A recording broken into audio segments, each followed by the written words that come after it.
what really happened with your host, Mike Rivero. You're listening to the Republic Broadcasting Network, where you'll find out what the Fukushima's going on. And aloha, America. Welcome back to our show, hour number 2. The phone lines are open, 800-313-9443. And we're looking, a lot of investigations going on, but of people who really can't fight back. Jane Sanders, Bernie Sanders' wife, is under FBI investigation over bank fraud that occurred involving falsified documents while she was running the Burlington College. And so they're going after that. Now, interestingly enough, a Democratic senator, Richard Blumenthal, is saying a special prosecutor should be appointed to investigate Huma Abedin's handling of confidential material regarding the revelation that she was forwarding classified emails from within the State Department secure network to Anthony Weiner's laptop, ostensibly for eventual printing. This is a Title 18 violation.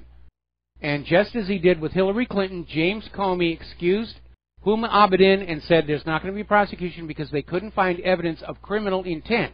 But if you actually read Title 18, criminal intent is not required.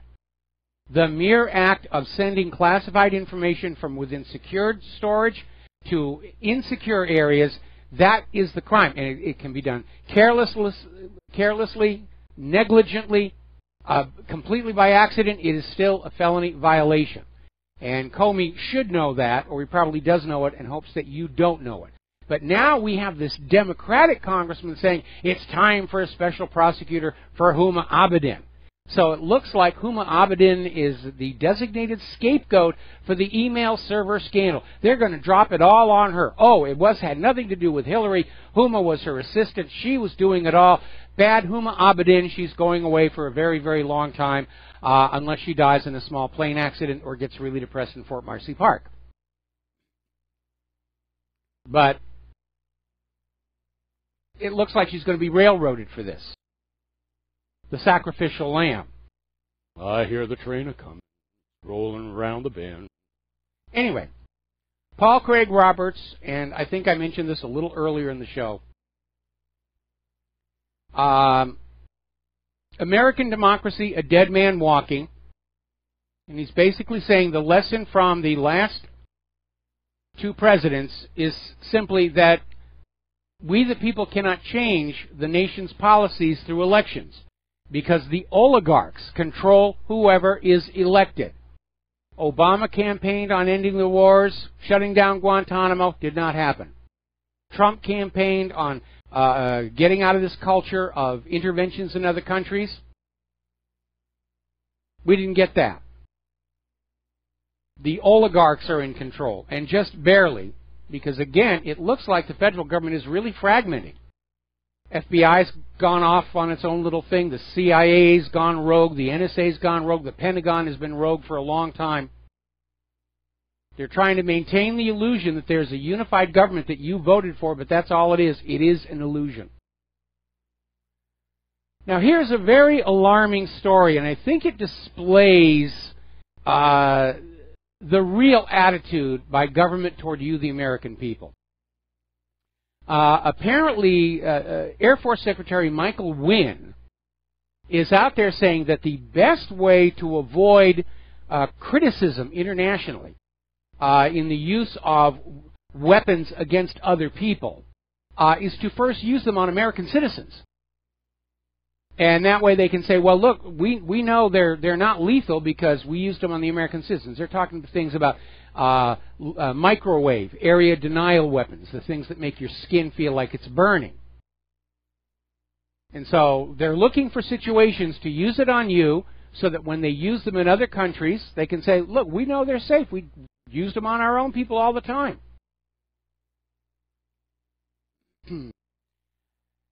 Now then, article coming out of RINF.com. Leaked drone footage.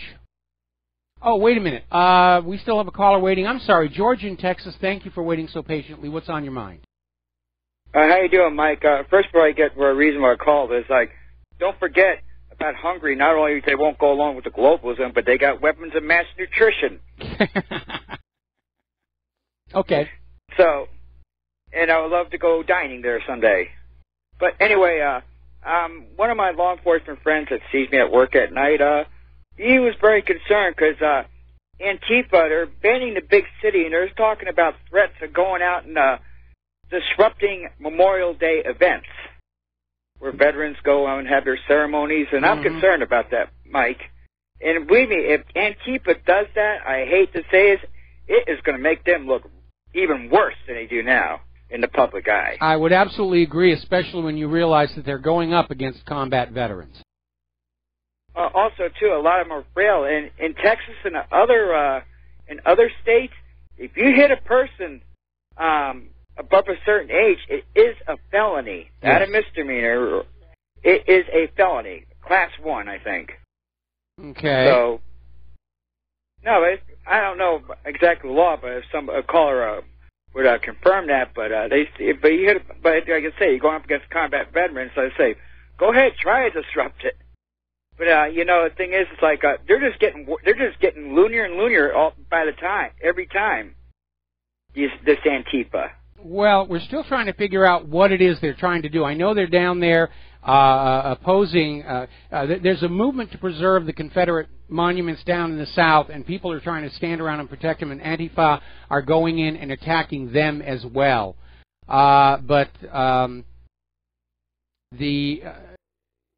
It's hard to see what their agenda is, but we do know they're being funded by George Soros. So this is another one of Soros' attempt. Apparently, Soros has decided that the U.S. is no longer useful as his military arm for the New World Order, so he's going to start breaking this country up. Also, too, another thing about this threat, like I say, they're not going to be attacking the big cities. They're going to be going out to suburban areas. They're doing flash mobs at Walmarts or all big box stores, supermarkets. I mean, they're trying to spread terror wherever they go. And I don't really think, Mike, it's going to work, if they try going out in suburban areas, because they're not like the big city people. No, they're a lot more independent-minded, and they're going to be a lot more likely to actually be armed and willing to defend their property. And depending upon what state you are in, the laws regarding use of force to defend your property are very much in favor of the homeowner in many states. Not all. You need to check your local state laws on that issue. Like I say, like a threat, they said it's credible, but from his police officer. But the thing is more like he's just saying, since I work for a big box store at night, it's like he sits there and goes, because we just had a lesson plan on active shooters, which I mean I've seen all the time. But what about if you got to deal with a flash mob that storms your place of business? How are you going to protect yourself, your customers, your property? What can we do? I mean, that's I think the next thing we're going to have to worry about. I would agree with that. I would agree with that. Now, originally, a flash mob was a performance art piece where they would all of a sudden rush in, they'd sing something, they'd dance or go around. They wouldn't cause any damage, and then they would leave. But lately, the flash mob concept has turned to crime, like we saw up on the BART trains, where all of a sudden 40, 50 young people will just rush into a train, rob everybody, and then split and just vanish, and the police don't know how to deal with it at all. Anyway, listen, George, I'm going to let you go. We're falling behind on our news points. We're going to take one more phone call, and then we are going to close the lines for a little while until I get caught up on the talking points. So, Brendan in San Francisco, aloha, what's on your mind? One thing was, Mike, I was wondering whatever happened to Dustin from New Jersey. It's been a while, but that's not why I called in. They did catch one of the guys that was involved in that BART train flash mob. Good. Just an update there. And I just wanted to call in and remind folks about the GoFundMe, Move Mike and Claire back to mainland. Brendan, as we traded in email, I'm actually very uncomfortable with this. Because I thought if it failed the funding goal, the money would go back to the people, and I haven't got a confirmation yet that is indeed what happened. Somebody else wrote on in and said, no, with the GoFundMe, if you fail the funding goal, you still get the money, and that feels a little underhanded to me. And I really have to say again publicly that I wish you had consulted with me before you did this. And yes, we need the money to move back to the mainland, but I'm hoping to find it through other means here, and we're asking almost too much of our listeners, because we're asking them to donate to What Really Happened. We're asking them to donate to RBN, which really needs it right now, and to throw another beg on top of that. The timing is really not there. And Brendan, I think we ought to put this thing on hold, if not just shut it down, because again, it was not done with my approval, and I'm very uncomfortable about this. Right. Based on your email, I got that. Well, anyway, I'm glad I called in because we kind of clarified that. I think the video that I saw posted on YouTube addressed some of those concerns, but I'm with you, Mike. Either we should shut it down or try to figure out maybe there's a different platform. But I understand your concerns. Yeah. I'm glad I called in. And on that note, we'll let you go. Maybe some of the callers might have a take on it too. Thanks, Mike. All right. Thanks an awful lot, and I appreciate the thought. I know that you meant well. But again, and this applies to everybody, please do not take any funding, anything involving What Really Happened or the radio show without clearing it with us first, because we can get into real serious trouble, and I'd like to avoid that. There are a lot of people out there who would like to see us do a major stumble. All right, we're going to close the phone lines for a little while I get caught up on the news, and we're going to do our much delayed shout-out to our network affiliates who are rejoining our program right now. Now, getting on back to this story, this is out of RINF.com. Somebody has leaked drone footage from drones being used for training by the U.S. military flying out over the coast of Florida. And these drones are using vacationers, fishing boats, jet skiers, as dummy targets, where they're flying up there thousands of feet and they'll direct the camera down onto your boat and follow it along for a while. Now, obviously, there is no direct harm, but there's a certain lack of respect for privacy, because sometimes people out on boats away from shore, they get very informal in their clothing. I used to see that when I was doing a lot of rag setting down in Southern California, and they don't necessarily want to be spied on from above. And you need to remember, in the months before the tragedy of the accidental shoot-down of TWA 800, pilots were complaining that the Aegis system simulators in New Jersey and that whole area were painting their aircraft with targeting radars. And those radars are so powerful, it was actually causing onboard interference. And they kept complaining about it, and nothing was done. And then, of course, we had the tragedy with TWA 800, where it was accidentally shot down during a test of the Aegis CEC missile system.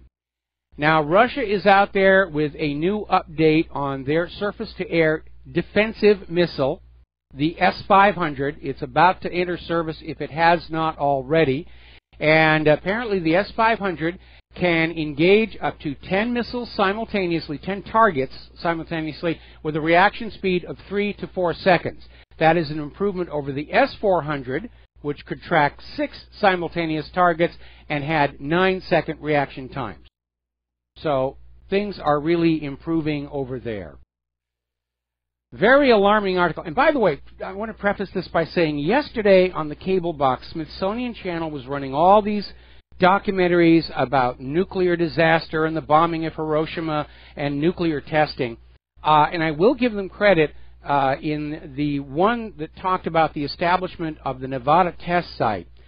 They were very honest in saying that atomic testing by the U.S. government was moved from the South Pacific to Nevada primarily to save money and also to guard against foreign observers looking at what was being done to do the secrecy. And they knew at the time it was going to expose surrounding areas to radiation, but their attitude is, well, it's not going to be that bad a problem. And of course, eventually it did turn out to be that bad a problem.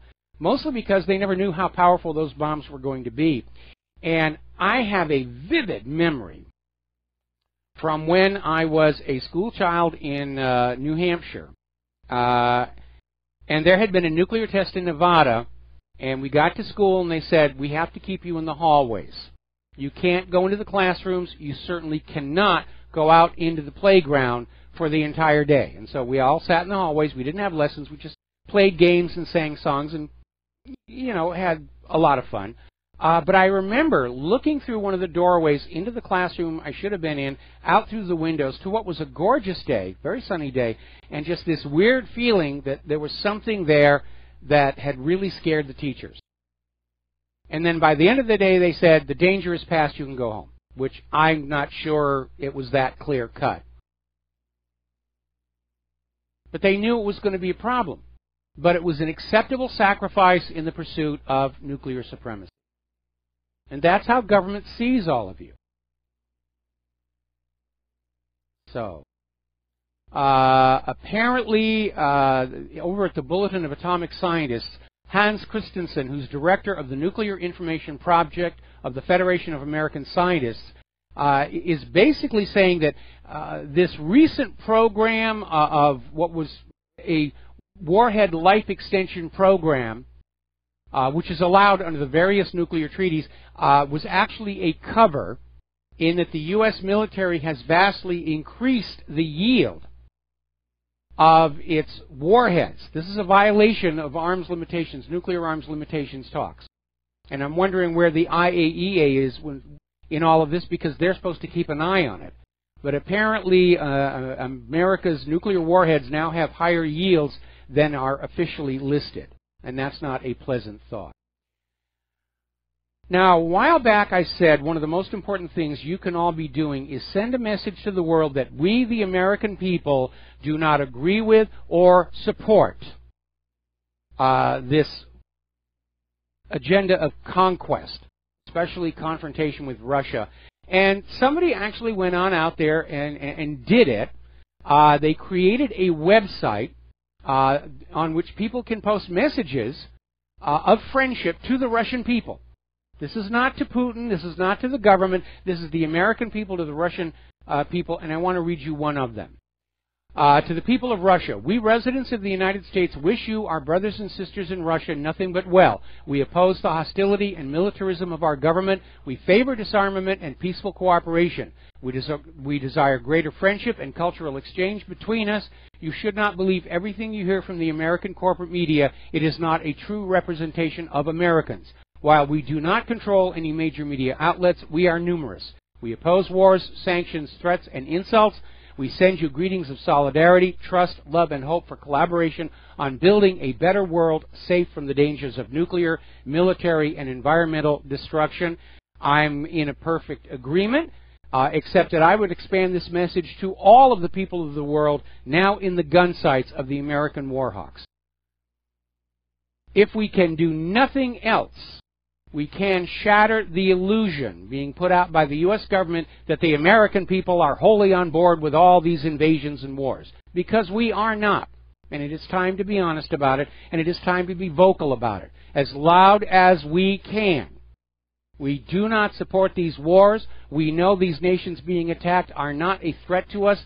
They are merely resources that are being gobbled up by American corporations who consider invasion and conquest the low-cost alternative to actually negotiating a fair price.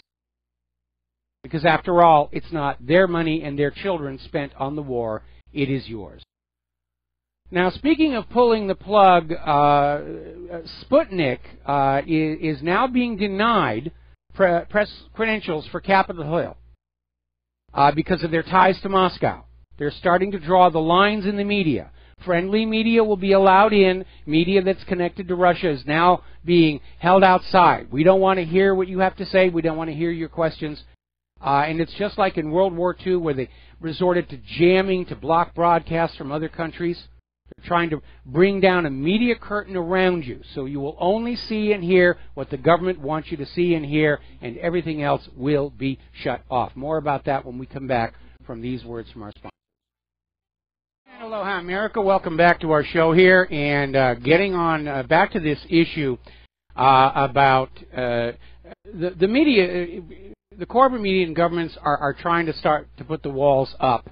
I understand Facebook is already canceling accounts over in Great Britain in advance of the general election, and I'm trading emails with somebody in Great Britain who says that access to my website has now been cut off as well.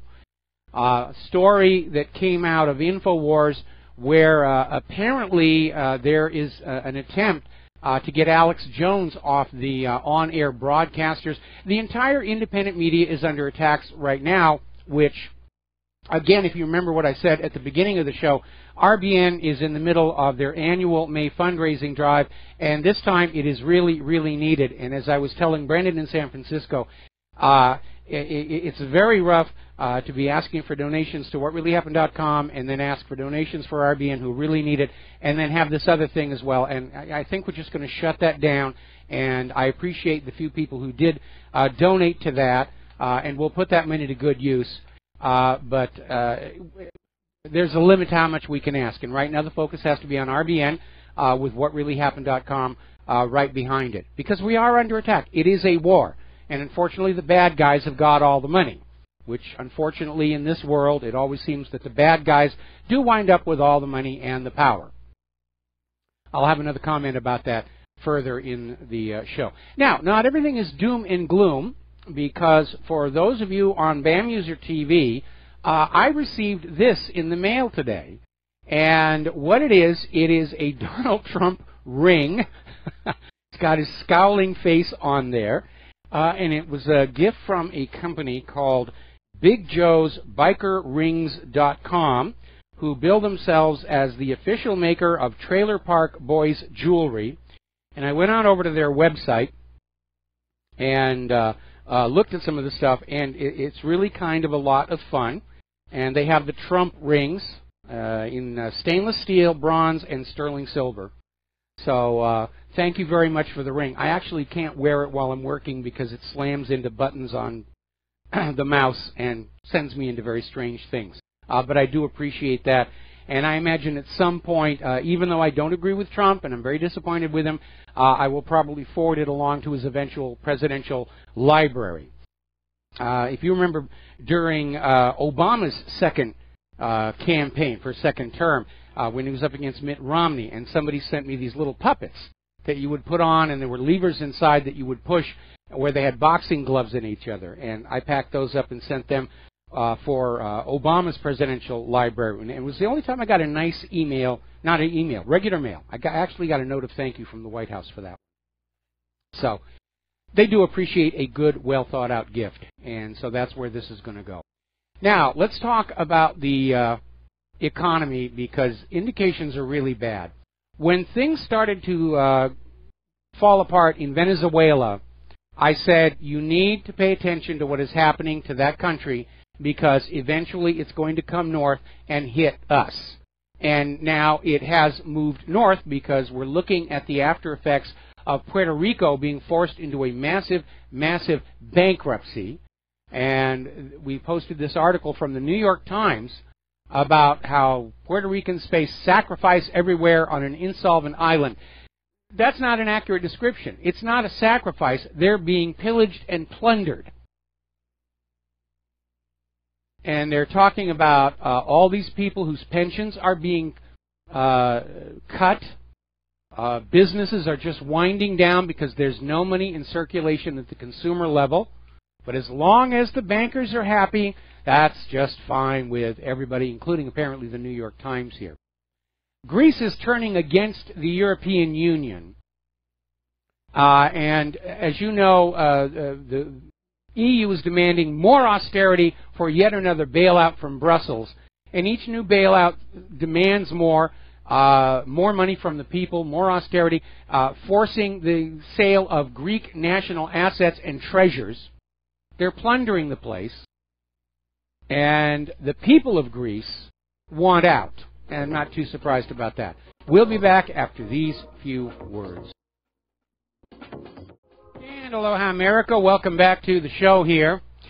Now, we're still talking about the economic news. The central banks have been injecting trillions of dollars, or whatever their currency happens to be, just made up out of thin air, into the markets to prop it up. And it's not enough. You can't just prop up the stock market and think that represents a working economy. Retail is in serious trouble. That problem's not going away. Stores are closing by the thousands. Sales are plunging because ordinary people like you and I have zero money at all. Now, the retailers are blaming the online sales, but online sales only account for 8% of all retail sales, and the online sales, they're not doing well either. They're in decline. Now, the San Francisco Federal Reserve says the economy is at full employment. Boy, is that a whopper. They're saying there's no reason that the Fed cannot raise rates next month. Now, first of all, it is a lie to say that we have full employment. We have more than 90 million legal American citizens willing and able to work who have not been able to find jobs for months, if not years. But they're simply put into another category so the government can say we only have 4.4% unemployment, which is the latest lie they put on out. And the Fed is saying, see, we're fully employed. The economy is in good shape. We can raise the rates now. Guarantee Bank has failed. 107 branches are closing nationwide. They've gone bust. I don't recall seeing that one in the corporate media. And apparently, validating the theory that insanity is doing the same thing over and over again and expecting a different outcome, the Federal Reserve is now confirming that on the next economic crisis, they're planning a massive stimulus. Just more paper money out of thin air. And we're going to wind up where Zimbabwe was, carrying paper notes that say $100 trillion on them.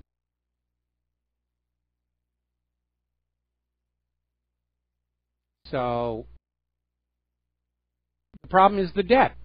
And we have debt because the banking system we have, private central banking, survives on debt. That's what it does. It is designed to create more debt than money with which to pay the debt so that that imposed sense of debt obligation can be used to control you and your government, your nation. Private central banking is not about economics, it's about enslavement.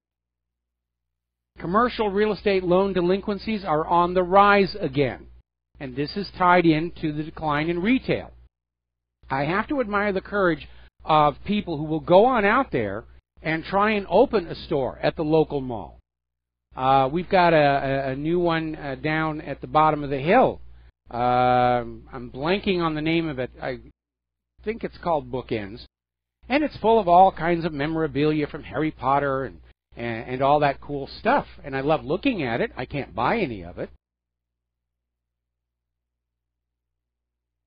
But I admire their courage in it's called Lunchbox. That's what it's called. But I admire their courage in trying.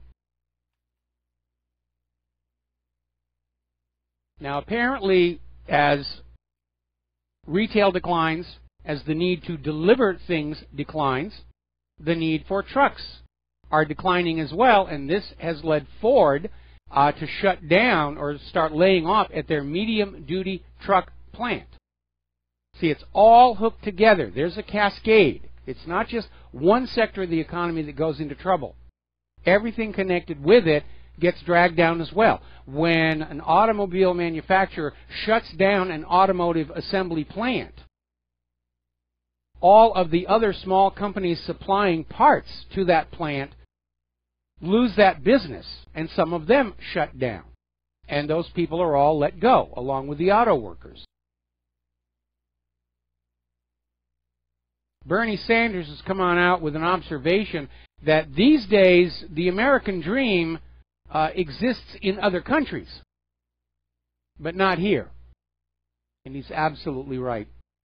And of course, governments everywhere, on every turn, when they get into trouble, what do? Find another way to do a tax. In California, there must be something in the water out there.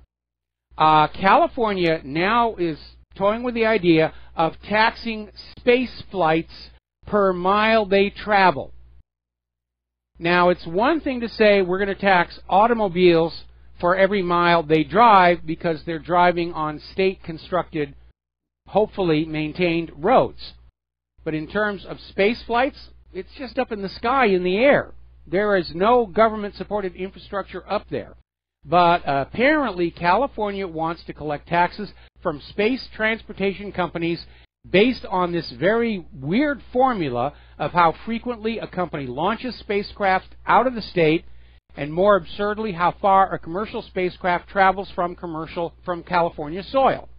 They want to tax space travel per mile, and they have laid claim that 62 miles above California now belongs to the state of California. And anything that passes through it is subject to a tax or tariff or fee. Now, I think the 62-mile limit is where, above that, there's an international treaty saying nobody has sovereign jurisdiction.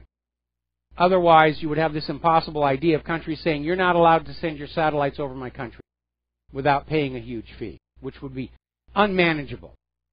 But California is planning to say all of the sky up to 62 miles in altitude above California belongs to the state of California. Don't you dare use our sky without paying a tax for it. Don't you dare collect rain that falls from our sky. It's getting a little bit la-la land out there in la-la land. Now, Macron's election victory, which he's describing as a victory for the world, he's not being pretentious at all, is he? It sparked a $300 million panic dump in gold futures. Maybe, maybe not. But it's going to depress gold prices, even though demand for physical gold bars and coins is up 9% in the first quarter. And the only way they can keep gold prices from going up is they blend the contract prices and the physical prices, and that is the London Daily Fix. And they use that paper trade, they manipulate the paper trade to keep the price of the physical metal as low as they possibly can. Okay. Bureau of Labor Statistics is still out there with their 4.4 unemployment, and nobody's believing it. Not when you have more than 90 million Americans who haven't been able to find work for months or years. Now, Spain's government is trying to unwind or rewind a property bubble they are now in. And as always, it amounts to a taxpayer giveaway that benefits banks, real estate agencies, construction companies, PE firms, and landlords. And we know Spain certainly qualifies as a fascist government, going all the way back to Francisco Franco. He was openly fascistic. But even without that label, history has always shown that ultimately the poor are made to pay for the crimes, corruptions, and stupid, dumb mistakes of the rulers. And it's happening again.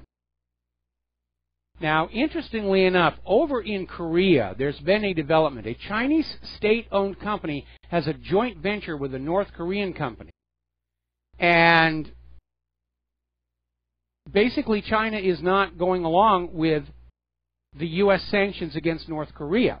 And the U.S. is trying to apply pressure. But we've seen this pattern repeated before. All U.S. sanctions do is cut off the targeted countries from doing business with the United States and its allies, which means economic losses for the U.S. and its allies, and we can't afford that.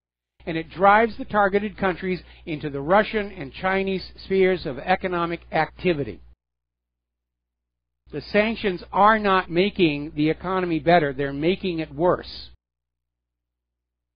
Sanctions are what we do to countries that won't do what we tell them to do. Well, they're certainly not going to do what the U.S. tells them to do when they're being buddy-buddy with Russia and China. Now, apparently, while George Soros was in Rome recently, amid this whole migrant transport scandal, he arranged to have a secret meeting with the Italian Prime Minister. And this problem of African migrants has become a case of national importance for the people of Italy, and it's now under investigation from the prosecutor of Catania, who recently testified to the Defense Committee of the Town Senate and will meet soon with the Superior Council of the Magistrate. And so there have been harsh criticisms of the activities of the George Soros NGOs, And they're starting to make noises like Russia and Hungary saying we need to kick them out. But apparently George Soros believes he has an ally with the Italian Prime Minister and had this little meeting to try and reverse it. Now, over in Hungary, which has already moved to kick out the Soros NGOs, Hungary is now demanding the European Union Vice President, Franz Timmermans, resign after he branded any criticism of George Soros' activities regarding refugee migration as anti-Semitism. You know when they've run out of arguments, that's their fallback position. Immigration is harming Europe. Oh, you're just being an anti-Semite now. These aren't even Jewish people. They're Africans and Syrians. Well, you're still being an anti-Semite if you oppose George Soros. And here is where it gets really weird, and if you are living in Europe, you want to pay attention to this one. This is out of prisonplanet.com, and I got confirmation from a couple of other sources as well.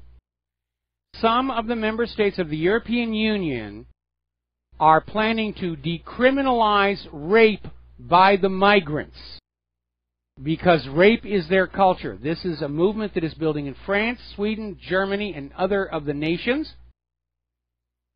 And apparently, we've already seen in the European media, rapes by migrants are downplayed as cultural misunderstandings, and the victims don't need justice. Basically, it's already de facto that if you're a migrant and you commit rape in Europe, you're probably going to get away with it. Recently, there was a German judge acquitted a Turkish drug dealer of rape, despite believing every word of the 23-year-old victim's accusation. Because according to the judge, what the victim had experienced as rape, which meant having her head shoved between two bedposts after she said no, is culturally considered just wild sex in Turkey. There's your globalism for you. The German judges are no longer enforcing the German law. They're opening the door to this cultural meltdown, where we all are driven down to the lowest common denominator of behavior. I would certainly hope that young women in Germany start carrying guns or at least pepper spray or knives and start to fight back. But when you have a government that is so on board with globalism that they're going to allow your young women to be raped and for the rapists to get away with it, you have got a serious problem in your country, and it is your country. And you shouldn't allow them to take it away and turn it into some foreign country where rape is an accepted part of life, because that's exactly what they're trying to do. And you should be outraged. Now, up in Sacramento, their taxpayers are now being soaked to fund the illegal immigrants. Not just supporting them and taking care of them, but for legal defense. The city of Sacramento is taking Sacramento tax revenues to hire lawyers to help the illegal immigrants avoid deportation.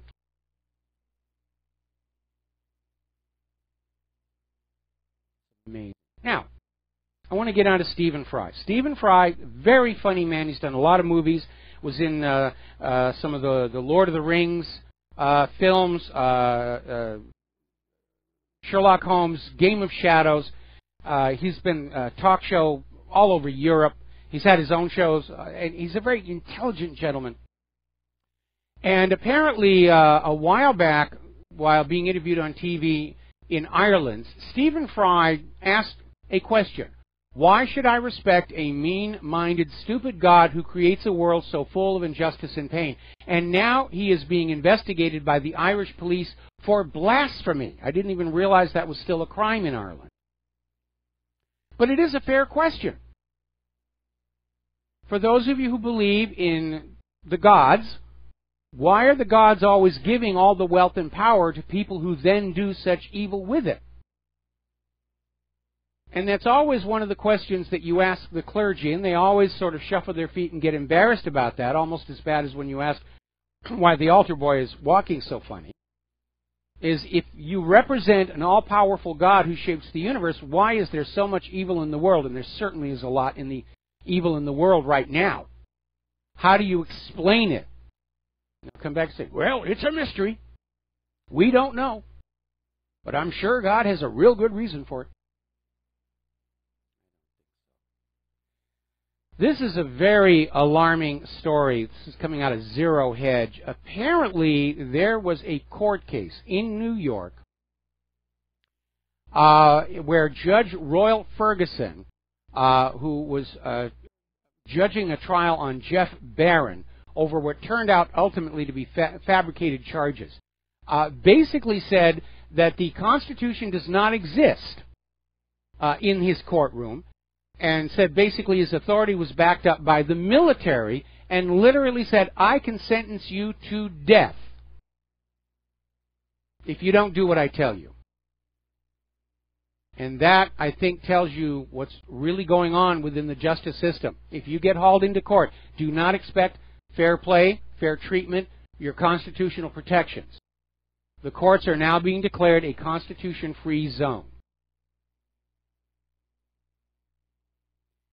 Apparently in Arlington, Texas, there was a sports bar when a man carrying a concealed firearm shot a gunman. The gunman walked on in, apparently shouting incoherently, and started shooting at the patrons. And so this concealed carry gentleman by the name of James Jones drew his gun and fatally shot Perez. And they still don't know what was going on. To me, it sounds like more cases of prescription antidepressants. We'll be back after this commercial break. And aloha, America. Welcome back to the show here. And let me just finish this off because I'm dealing with all of the emails. Some people in Britain are now telling me that, yes, my website is visible, so it might be just... let me finish this one thing real quick. There we go. And let's see, we're under hack attack on our server here, so it just keeps on going. Now then, getting on back to current events here.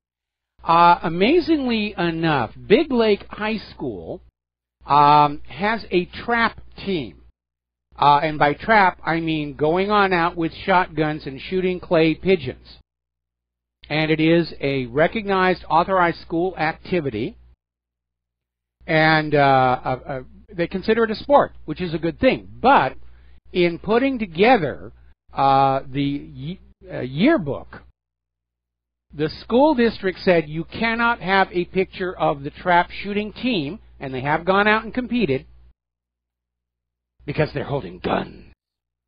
Guns are evil. Guns are bad.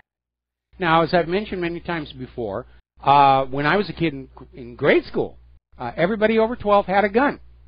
And we'd bring them to school, and we'd leave them in the cloakroom. Because on our way home, walking home from school, yes, we actually walked, we chased the critters out of the garden. And the anti-gun hysterics are out there now. They don't want anybody even seeing what a gun looks like. And so they put pressure on the school district to deny this sports team their place in the yearbook. And it kicked up a huge public outcry among the parents, and the decision was reversed, and they're going to get their page in the yearbook as they deserve to do, because they're not doing anything illegal with the guns. I think the problem is the gun grabbers are saying they don't want to see where guns actually have some kind of a purpose other than mayhem and murder. Because anything that reinforces the idea of shooting as a sport, of shooting as a recreation, undermines their call for a ban on all guns. Now, schools, unfortunately, are becoming very rigid enforcers of the new political correctness status quo. Article out of Investment Watch blog saying that our young people are losing their freedom of expression and even the education itself as politics takes over the public schools. Now, there's always been a little bit of political influence on the schools, but today it is just completely overblown. Common Core is teaching a version of the Bill of Rights that is woefully inaccurate, including that Second Amendment. And political correctness is just conditioning, brainwashing our children not to speak their mind, and eventually not even to allow bad thoughts into their mind. We really are on the verge of a real 1984. And it is very scary. And while one of my big regrets in life is that I never was able to be a father, there's another part of me that says I wouldn't want to be raising a child to grow up in this world as it is today. We've got to take a break for station identification. Back with hour number 3 of our program after these few words.